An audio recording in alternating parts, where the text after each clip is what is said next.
Radio Tepeyac, tu radio católica. 93.1 de tu FM. Estrella de la evangelización.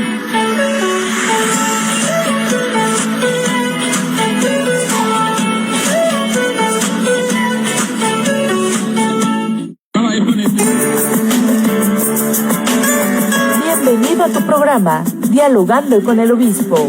De corazón a corazón. Conduce Monseñor Rodrigo Aguilar. Por la señal de Radio Tepeyac. Comenzamos.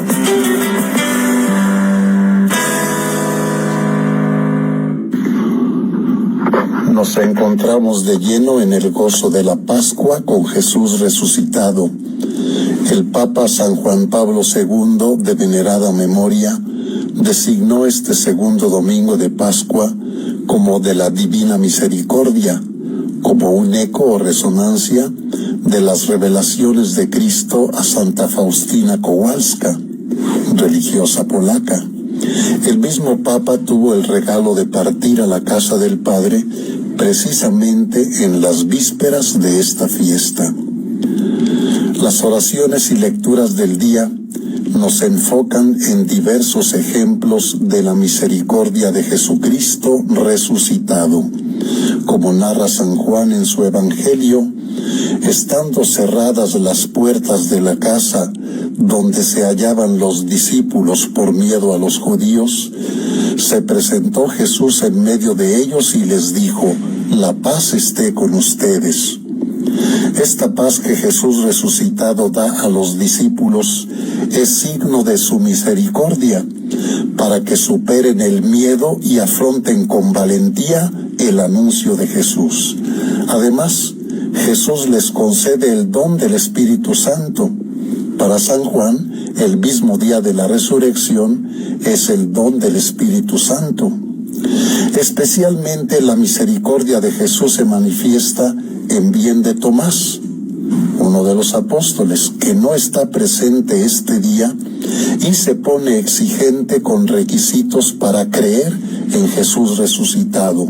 Pues bien, a los 8 días, Jesús es misericordioso con Tomás y con todos los Tomás que nos obstinamos en poner requisitos para creer en Jesús, y le facilita que cumpla su condición, meter el dedo en los agujeros de los clavos y su mano en el costado. Es hermosa y ejemplar para nosotros la reacción de Tomás, que exclama, lleno de la misericordia de Jesús: «Señor mío y Dios mío». Pues bien, ya entonces Jesús ofrece su misericordia para nosotros, sus discípulos, a lo largo de los siglos. Dichosos los que creen sin haber visto. La primera lectura nos presenta los efectos de la misericordia divina en la comunidad cristiana primitiva.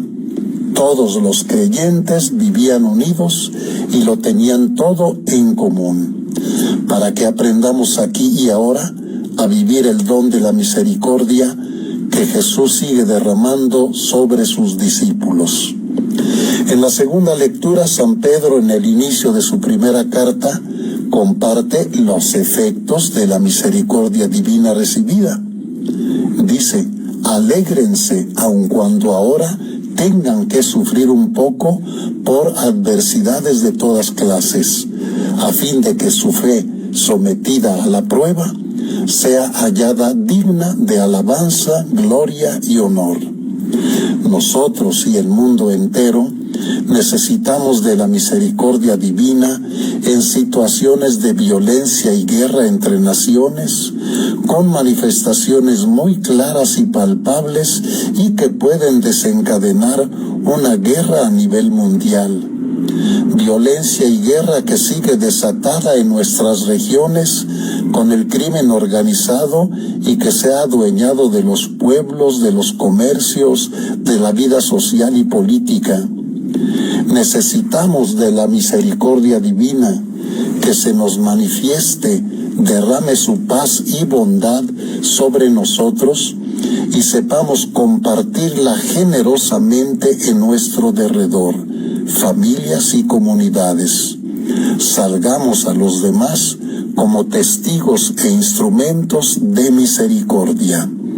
Hagamos nuestra la oración inicial y demos testimonio del don de la misericordia divina en nuestra vida. Dios de eterna misericordia, que reanimas la fe de este pueblo a ti consagrado con la celebración anual de las fiestas pascuales, aumenta en nosotros los dones de tu gracia, para que todos comprendamos mejor la excelencia del bautismo que nos ha purificado, la grandeza del Espíritu que nos ha regenerado y el precio de la sangre que nos ha redimido. Por Jesucristo nuestro Señor. Amén. Me preguntan, ¿la resurrección de Jesús es un dogma de fe viva? ¿Qué es un dogma? Primero te digo lo que son los dogmas, conforme al Catecismo de la Iglesia Católica. Los dogmas son verdades de fe contenidas en la revelación divina. Son luces en el camino de nuestra fe. Lo iluminan y lo hacen seguro. Por otro lado, si nuestra vida es recta, nuestra inteligencia y nuestro corazón estarán abiertos a acoger la luz de los dogmas de fe. Los dogmas son definidos por el magisterio de la Iglesia, constituido por los obispos en comunión con el sucesor de Pedro, el Papa, el obispo de Roma. El magisterio no está por encima de la palabra de Dios, sino a su servicio, para enseñar solamente lo transmitido, pues por mandato divino y con la asistencia del Espíritu Santo, lo escucha devotamente, lo custodia celosamente, lo explica fielmente. Y de este único depósito de la fe saca todo lo que propone como revelado por Dios para ser creído. Todos los fieles tienen parte en la comprensión y en la transmisión de la verdad revelada. Han recibido la unción del Espíritu Santo que los instruye y los conduce a la verdad completa. La totalidad de los fieles no puede equivocarse en la fe. Se manifiesta esta propiedad suya tan peculiar en el sentido sobrenatural de la fe de todo el pueblo. Cuando desde los obispos hasta el último de los laicos cristianos muestran estar totalmente de acuerdo en cuestiones de fe y de moral. Son muchos los dogmas de fe proclamados por la Iglesia Católica. Aunque los dogmas de fe no pueden ser modificados, sí pueden ser reformulados de manera que se entiendan mejor de acuerdo a la época. La oración del credo nos motiva a expresar nuestra fe en varios de los dogmas. Te menciono algunos dogmas respecto a Jesucristo, donde entra tu pregunta. Jesucristo es hombre y también Hijo de Dios. Jesucristo se sacrificó en la cruz como verdadero y propio sacrificio.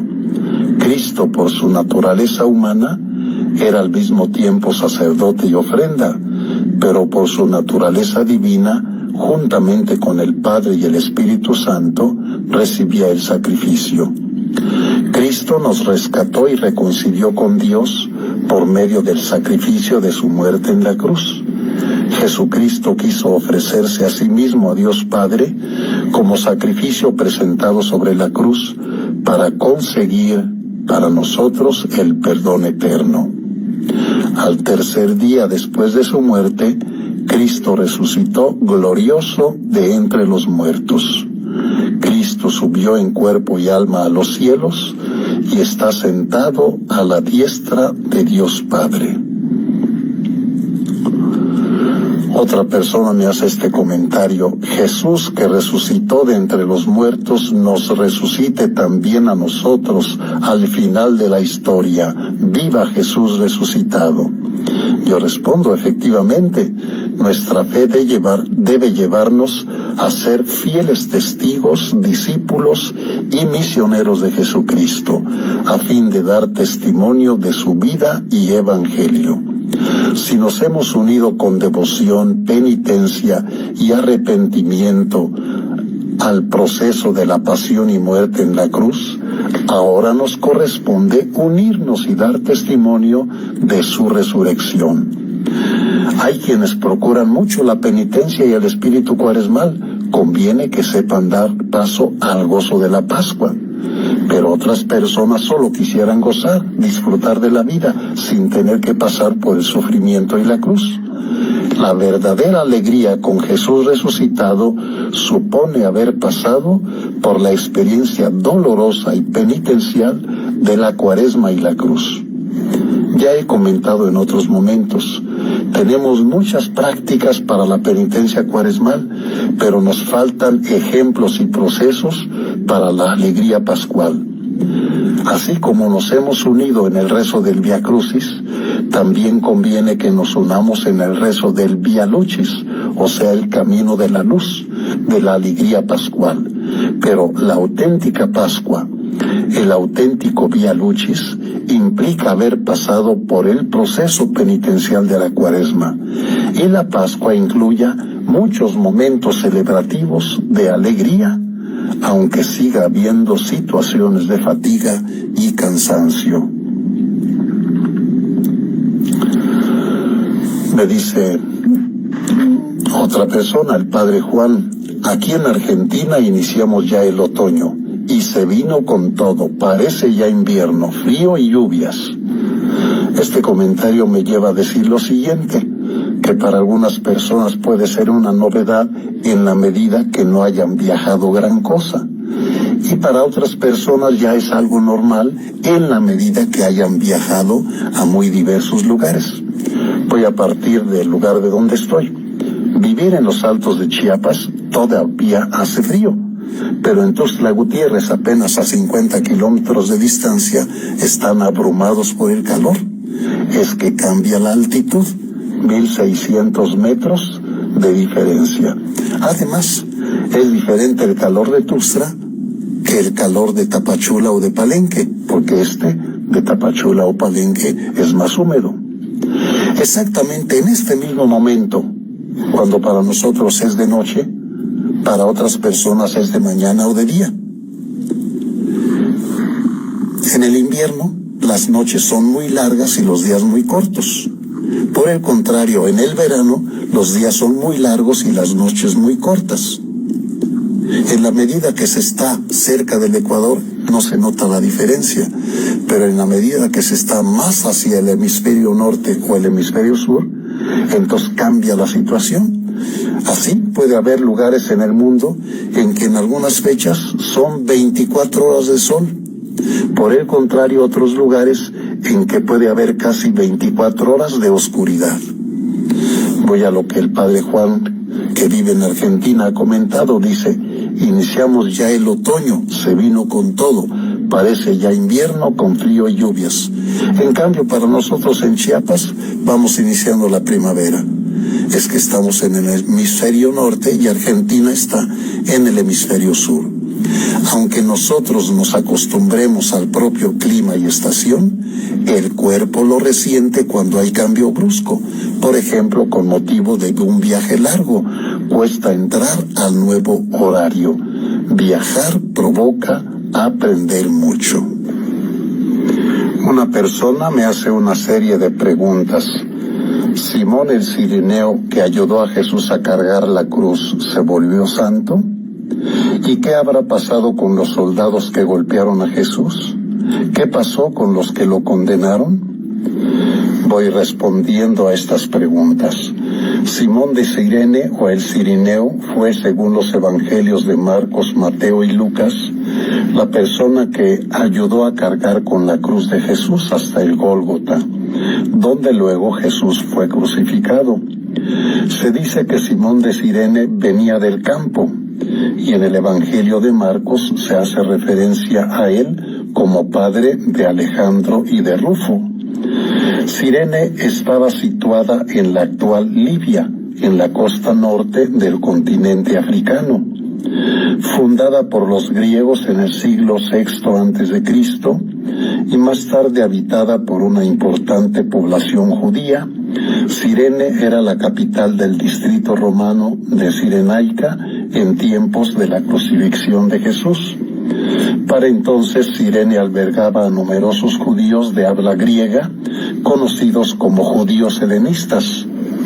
Muchos judíos de Cirene habían regresado a su tierra natal y formaban parte de una comunidad en Jerusalén llamada la Sinagoga de los Libertos, que incluía también a judíos de Alejandría, en Egipto, Cilicia y Asia.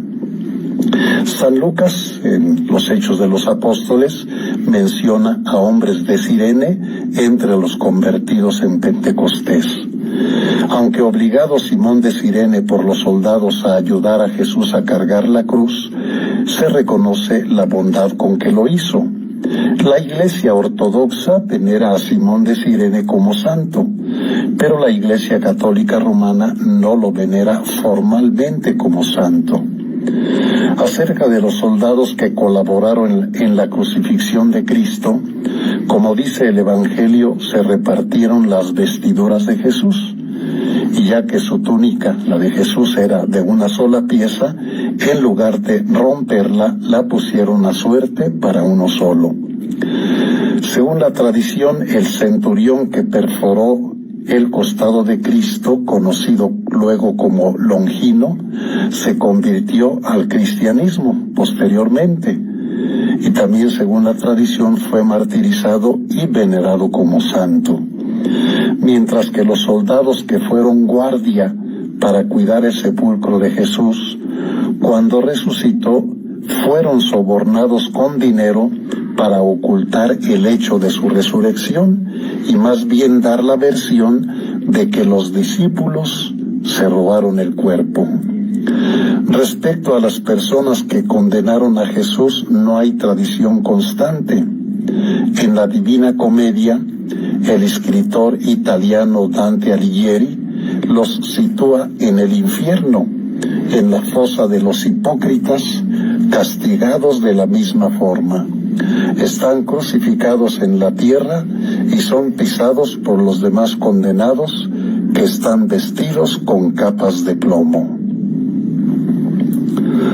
Otra persona me dice: el párroco nos ayudó en decir que los que deben comulgar el cuerpo y la sangre de Cristo debemos estar casados por la Santa Iglesia, como lo hicieran en todas las iglesias, para que no estemos comiendo nuestra propia condenación. Yo respondo a este comentario: en la Iglesia Católica no pueden comulgar los que cometen pecado grave o mortal, debiendo acudir antes al sacramento de la reconciliación. Ahora bien, para que el pecado sea grave o mortal se requieren 3 condiciones: que la materia sea grave, que el pecado sea cometido con pleno conocimiento y con deliberado consentimiento. Estar teniendo intimidad sexual sin el sacramento del matrimonio es efectivamente materia grave. Se le debe dar a conocer esto a la persona que esto hace, que si quiere comulgar debe acercarse al sacramento de la confesión para poder darle el perdón, la absolución en el sacramento de la confesión. Debe dejar esa intimidad sexual o casarse por la Iglesia. Vivir en intimidad conyugal sin el sacramento del matrimonio provoca que la pareja esté viviendo en pecado grave, lo que le impide comulgar. Si comulga, añade el pecado del sacrilegio, el cual consiste en profanar o tratar indignamente los sacramentos y las otras acciones litúrgicas, así como las personas, las cosas y los lugares consagrados a Dios. El sacrilegio es un pecado grave, sobre todo cuando es cometido contra la Eucaristía, pues en este sacramento el cuerpo de Cristo se nos hace presente sustancialmente. Lamentablemente hay muy poca formación en algunas personas. Por ejemplo, tampoco puede comulgar la persona que no acude a misa dominical, pudiendo hacerlo. Amplío un poco más el tema. Los pecados graves más constantes a menudo están vinculados a los 7 pecados capitales: soberbia, avaricia, lujuria, ira, gula, envidia, pereza. Por ejemplo, soberbia, orgullo, Está considerada la raíz de los demás pecados. Implica creerse superior, poseedor de la verdad absoluta y prescindir de Dios. Un soberbio no tiene necesidad de comulgar. La lujuria y actos sexuales desordenados se consideran pecados mortales. Todas las acciones sexuales fuera del matrimonio, incluyendo deseos y pensamientos consentidos. El Catecismo de la Iglesia Católica, en el numeral 2352, considera la masturbación como un acto intrínseca y gravemente desordenado, calificándolo generalmente como un pecado grave. Se argumenta que el uso deliberado de la facultad sexual fuera de las relaciones conyugales contradice su finalidad, que es la unión y la procreación. No obstante, la Iglesia reconoce que factores como la inmadurez afectiva, la fuerza de los hábitos o el estado de angustia pueden atenuar la culpabilidad moral. Otros pecados de avaricia y deshonestidad, o sea, deseo desordenado de bienes materiales, que lleva a menudo a estafar, robar o perjudicar a otros. Ira y violencia, pecado grave, impulsos descontrolados que llevan a atentar contra la dignidad o la vida de otras personas. Pecados contra la vida y la familia, el aborto, el suicidio, la ruptura grave de los lazos familiares. No asistir a misa los domingos y fiestas de precepto, por pereza o por indiferencia, es un pecado grave. También es pecado grave la adoración de otros ídolos, la falsa adoración, la magia, la brujería o divinización de cosas materiales. Pecados constantes por soberbia o maldad son pecados contra el Espíritu Santo. Existen pecados que se cometen con persistencia y arrogancia, como la obstinación en el pecado, o la desesperación de la salvación, o la envidia de la gracia ajena. Otra persona me pregunta, ¿será pecado que las personas se rameen en la Semana Santa en algunas iglesias? Yo respondo, lo que mencionas como ramearse es una forma de limpia con hierbas o ramas, albahaca, ruda, romero. Son rituales ancestrales muy arraigados en personas, familias y comunidades para alejar malas energías o el mal de ojo. Con frecuencia estas prácticas se catalogan como superstición, hechicería o magia, las cuales están prohibidas en la Biblia. Se argumenta que buscar sanidad o protección en rituales, hierbas o energías, en lugar de buscar a Dios, es poner la fe en cosas creadas en lugar del Creador.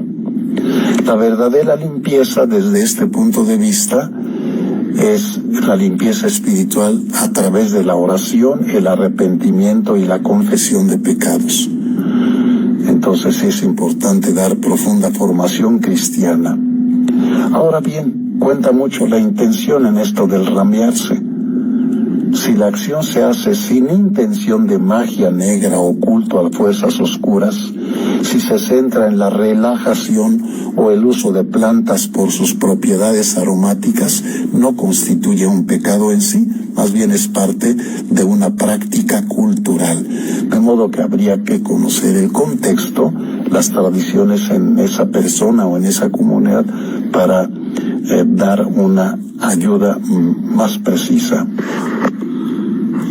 Me hacen esta pregunta, ¿qué pasa cuando dos personas le rezan a Diosito para obtener cosas, cada una cosa contraria a la otra?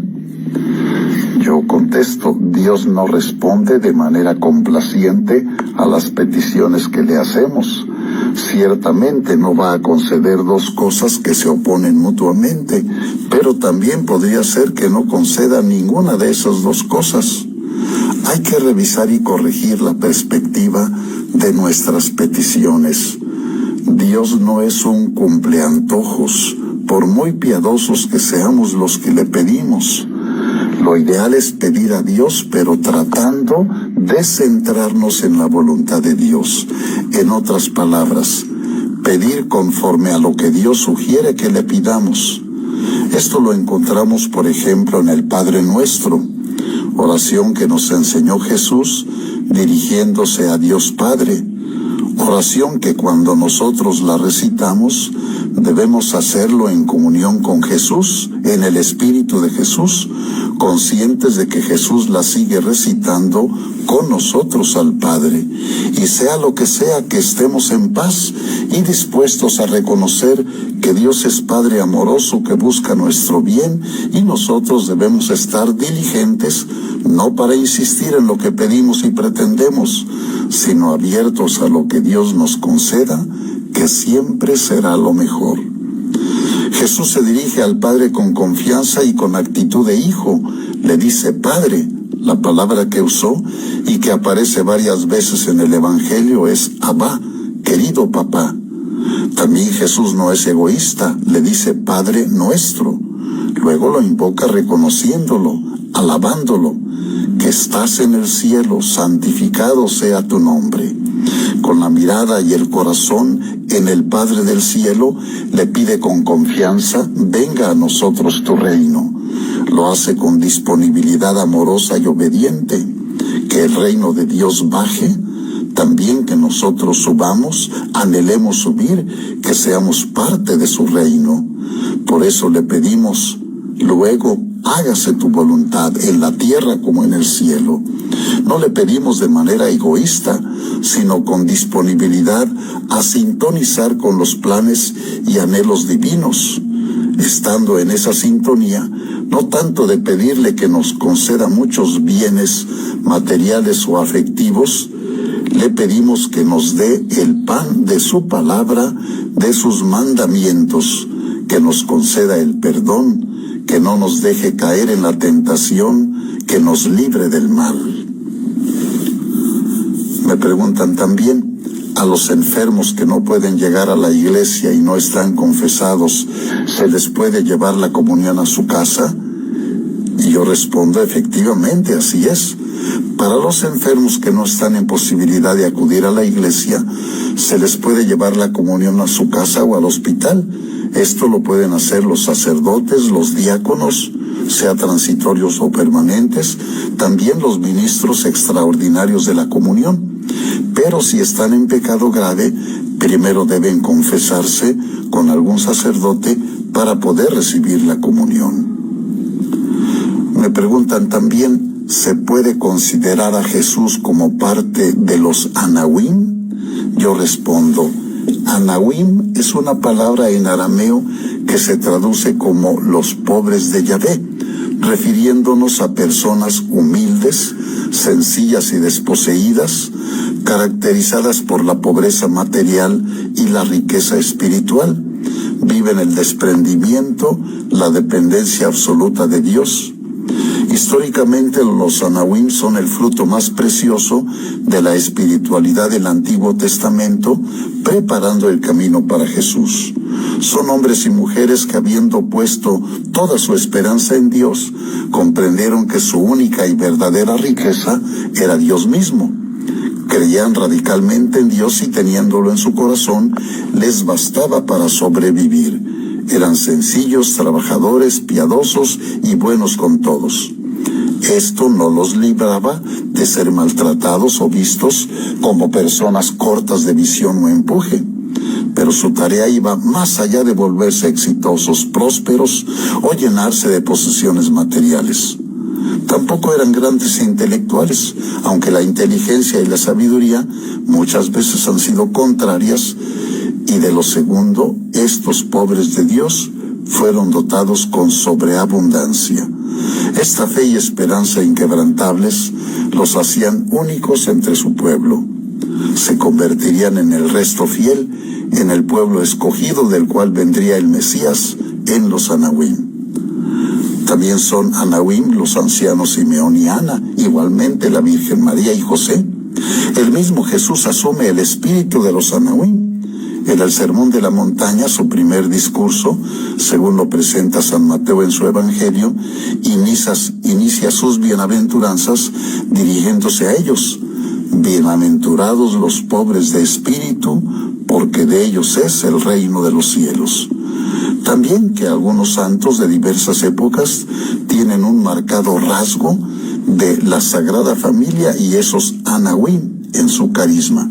Por ejemplo, San Francisco de Asís, San Juan Diego, Santa Bernardita, los pastorcitos de Fátima, San Maximiliano María Kolbe, etc.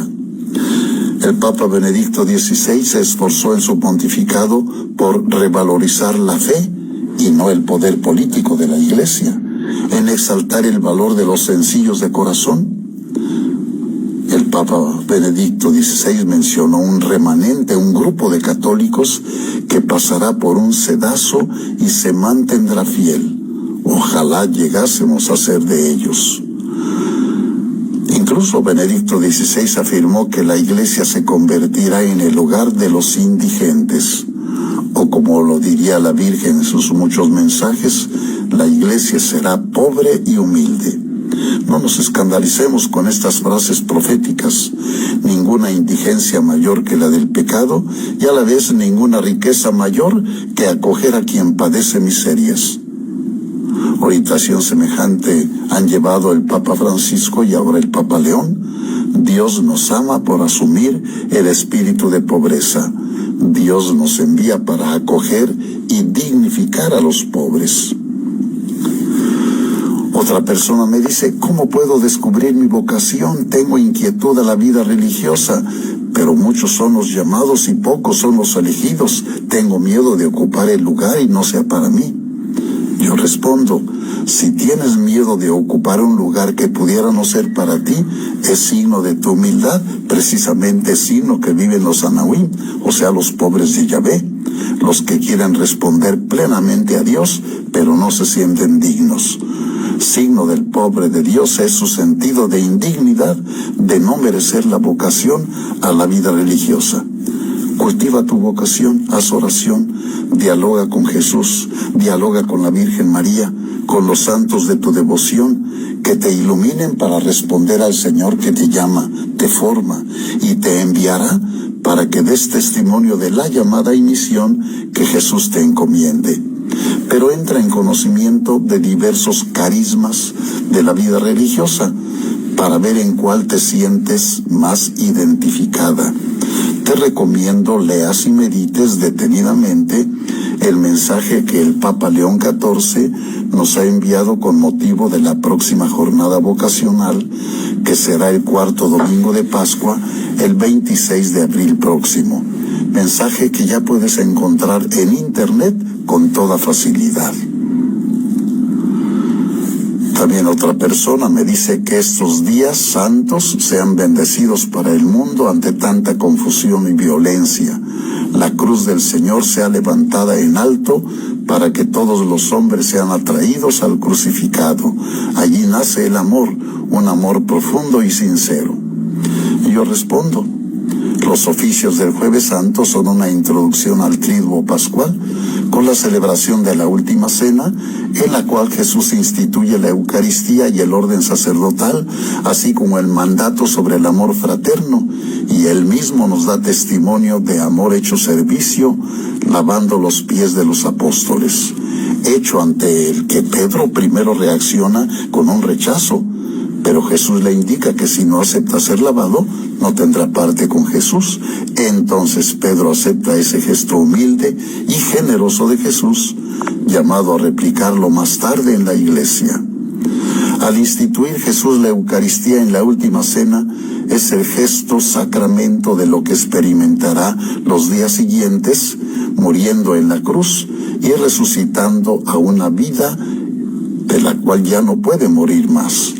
De esta manera, cada Eucaristía nos una a la muerte y resurrección de Jesucristo. Cada persona en su personal vocación y situación, los sacerdotes estamos llamados a replicar el gesto de Jesús en cada Eucaristía y para bien de la Iglesia y del mundo entero. Que en cada Eucaristía los sacerdotes y los fieles nos unamos a Jesús que muere y resucita. Me preguntan cómo entender la diferencia entre un deseo personal y un llamado de Dios en un discernimiento para la vocación sacerdotal.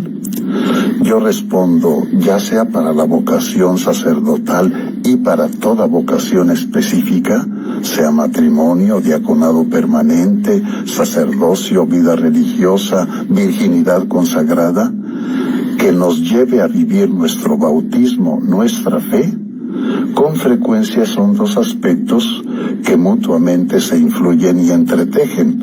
Lo normal es que la vocación sacerdotal y las demás vocaciones nazcan como un deseo personal.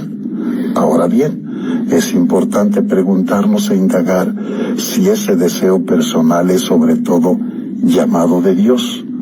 ¿Cómo se puede ir descubriendo esto?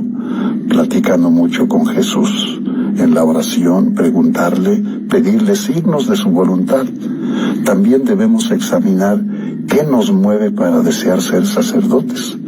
Si el deseo tiene fundamento egoísta, por ejemplo, búsqueda de comodidades, de riqueza, de privilegios, hay que eliminar esa búsqueda egoísta de la vocación sacerdotal o cualquier otra vocación. De hecho, cuando Dios llama, no es en perspectiva de búsqueda de realización personal, conforme a criterios de comodidad, de prestigio, sino en perspectivas de trascendencia, para aceptar y asumir las renuncias que siempre van a estar presentes en la vocación como llamada de Dios, pero son renuncias que nos llevan a estar más pendientes no de qué quiero yo, qué pretendo, sino examinar qué quiere Dios de mí y conmigo, o sea, morir a mí mismo, a mis apetitos y conveniencias, para buscar lo que Dios espera de mí. A fin de cuentas, la vocación personal será siempre tener a Jesucristo en el centro de nuestra mirada, búsqueda y corazón. Y seguir a Jesucristo tarde o temprano va a incluir perspectiva de sufrimiento, de renuncia, de pasión, de cruz, de muerte, pero también de resurrección. Esto es lo apasionante. Cuando dejamos a un lado la búsqueda de logros personales y procuramos ser fieles a lo que vamos encontrando que quiere Jesucristo, nos da una paz y una alegría que nadie nos podrá quitar e incluso nadie nos podrá dar más. Con esta pregunta y mi respuesta aprovecho para incluir gran parte del mensaje que acaba de entregarnos el Papa León XIV para la 63 Jornada Mundial de Oración por las Vocaciones, que será el cuarto domingo de Pascua, el 26 de abril de 2026. Mensaje que nos ilumina y fortalece tanto a quienes están en búsqueda vocacional como en quienes estamos llamados a renovar y potenciar nuestra vocación ya aceptada y asumida. Dice el Papa León: guiados y custodiados por Jesús resucitado, en el cuarto domingo de Pascua, llamado Domingo del Buen Pastor, celebramos la 63 Jornada Mundial de Oración por las Vocaciones. Es un momento de gracia para compartir algunas reflexiones sobre la dimensión interior de la vocación, entendida como descubrimiento del don gratuito de Dios que florece en lo profundo del corazón de cada uno de nosotros. Recorramos pues juntos el camino de una vida verdaderamente hermosa que el Pastor Jesús nos muestra. En el Evangelio de Juan, sigue diciendo el Papa León, que yo aquí incluyo, hemos traducido la frase de Jesús como buen pastor, pero la traducción más precisa es más elevada. Jesús se define literalmente el pastor bello, hopoimen hokalos, es el texto en griego. La expresión hace referencia a un pastor perfecto, auténtico, ejemplar, en cuanto está dispuesto a dar la vida por sus ovejas, manifestando de ese modo el amor de Dios. Es el pastor que cautiva. Quien lo mira descubre que la vida es realmente hermosa si lo sigue. Para conocer esta belleza No son suficientes los ojos del cuerpo o criterios estéticos. Se necesita contemplación e interioridad. Solo quien se detiene, escucha, reza y acoge su mirada puede decir con confianza: me fío, con él la vida puede ser verdaderamente hermosa. Quiero recorrer el camino de esta belleza. Y lo más extraordinario es que, convirtiéndonos en sus discípulos, a su vez nos volvemos bellos. Su belleza nos transfigura. Como escribe el teólogo Pavel Florensky, dice el Papa León, la ascética no hace al hombre bueno, sino al hombre bello. El rasgo que distingue a los santos, además de la bondad, es la belleza espiritual deslumbrante que irradia quien vive en Cristo. Así, la vocación cristiana se revela en toda su profundidad: participar de su vida, compartir su misión y resplandecer de su misma belleza. Esta comunicación interior de vida, de fe y de sentido, fue también la experiencia de San Agustín, el cual en el libro 3 de las Confesiones, mientras declara y confiesa sus pecados y errores juveniles, reconoce a Dios más interior que lo más íntimo mío. Más allá de la conciencia de sí mismo, descubre la belleza de la luz divina que lo guía en la oscuridad. Agustín atisba la presencia de Dios en lo más interior de su alma, y eso implica haber comprendido y vivido la importancia del cuidado de la interioridad como espacio de relación con Jesús, como camino para experimentar la belleza y la bondad de Dios en su propia vida.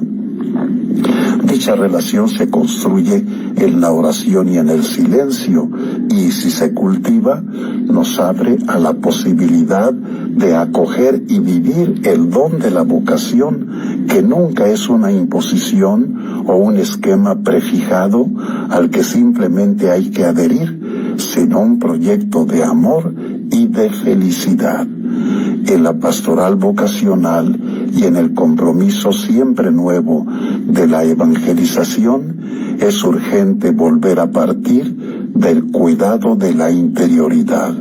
En este espíritu invito a todos, dice el Papa León, a familias, parroquias, comunidades religiosas, obispos, sacerdotes, diáconos, catequistas, educadores y fieles laicos, a comprometerse cada vez más a crear contextos favorables con el fin de que este don pueda ser acogido, alimentado, custodiado y acompañado para dar fruto abundante.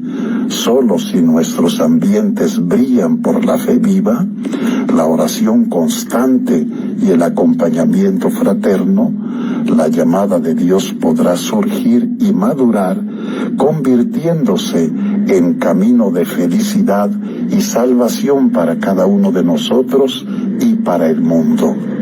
Recorriendo el camino que Jesús, el pastor bello, nos indica, aprendemos entonces a conocernos mejor a nosotros mismos y a conocer más de cerca a Dios que nos ha llamado.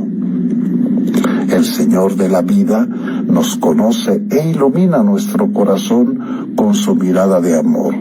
Toda vocación, en efecto, surge de la conciencia y la experiencia de un Dios que es amor.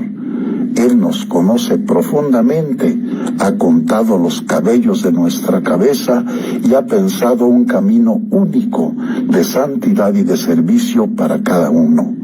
Pero este conocimiento debe ser siempre mutuo. Estamos llamados a conocer a Dios por medio de la oración, de la escucha de la palabra, de los sacramentos, de la vida de la iglesia y de la entrega a los hermanos y a las hermanas.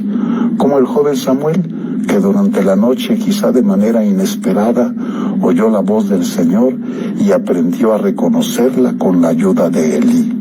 Así también Nosotros debemos crear espacios de silencio interior para intuir lo que el Señor tiene en su corazón para nuestra felicidad. No se trata de un saber intelectual abstracto o de un conocimiento académico, sino de un encuentro personal que transforma la vida. Dios habita en nuestro corazón. La vocación es un diálogo íntimo con Él que nos llama, a pesar del ruido en ocasiones ensordecedor del mundo, y nos invita a responder con verdadera alegría y generosidad. Sigue diciendo el Papa León: no quieras derramarte fuera, entra dentro de ti mismo, porque en el hombre interior reside la verdad. Una vez más, San Agustín nos recuerda lo importante que es aprender a detenerse y a construir espacios de silencio interior para poder escuchar la voz de Jesucristo. Queridos jóvenes, sigue diciendo el Papa León, escuchen esa voz, escuchen la voz del Señor que los invita a vivir una vida plena, realizada, haciendo fructificar los propios talentos y clavando en la cruz gloriosa de Cristo los propios límites y debilidades. Por lo tanto, dediquen tiempo a la adoración eucarística, mediten asiduamente la palabra de Dios para vivirla cada día, participen activa y plenamente en la vida sacramental y eclesial. De este modo conocerán al Señor y en la intimidad propia de la amistad descubrirán cómo entregarse a los demás en el camino del matrimonio o del sacerdocio o del diaconado permanente o en la vida consagrada, religiosa o seglar. Toda vocación es un don inmenso para la Iglesia y para quien la acoge con alegría. Conocer al Señor significa sobre todo aprender a confiar en Él y en su providencia que sobreabunda en toda vocación. Invito a que de manera personal leamos todo el mensaje del Papa León XIV. Me preguntan, ¿cuál es la edad máxima para ingresar en el curso introductorio? Yo respondo, primero ubico la etapa del curso introductorio. Ordinariamente es un solo año, pero pudiera prolongarse un poco más el tiempo conforme a lo que enseguida menciono. Entran al curso introductorio los alumnos varones que anhelan avanzar en su formación y preparación al ministerio sacerdotal.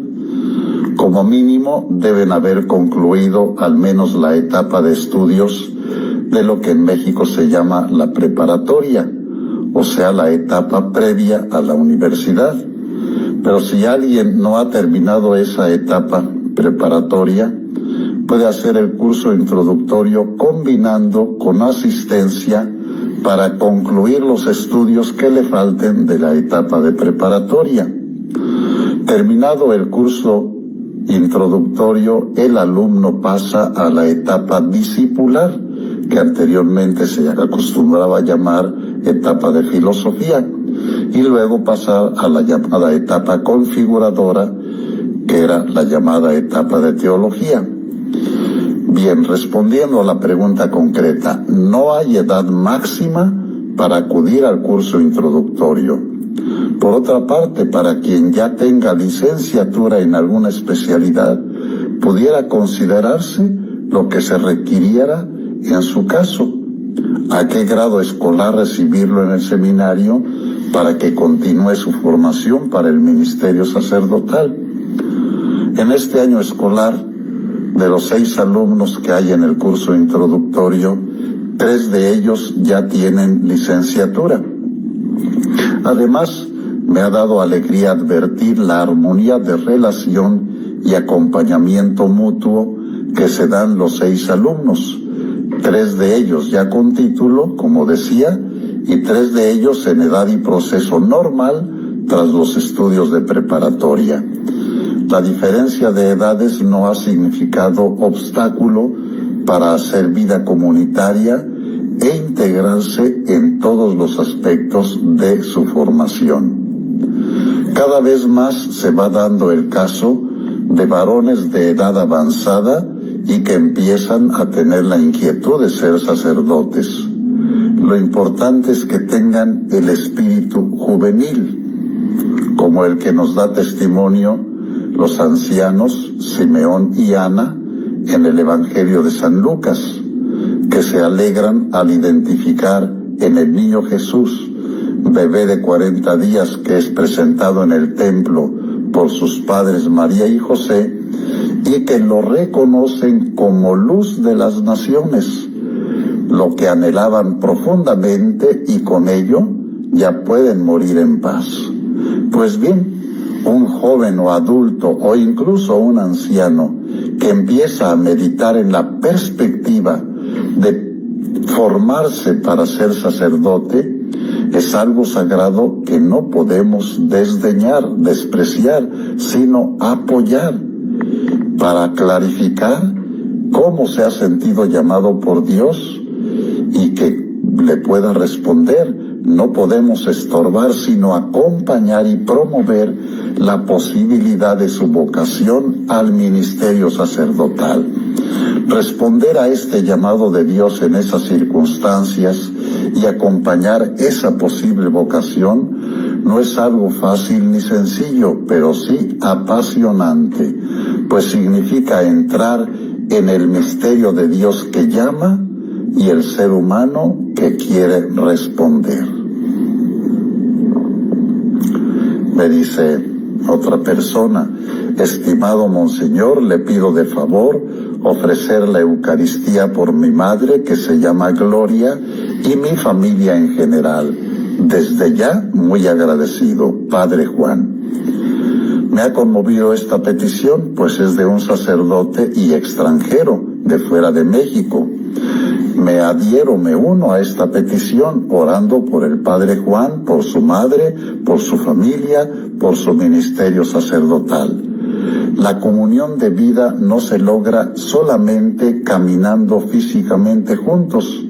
También se puede vivir a una distancia de miles de kilómetros, pero con el corazón en Dios uno y trino, que nos llama, nos envía y nos sostiene en la misión que nos encomienda, siempre para bien de la Iglesia local y universal.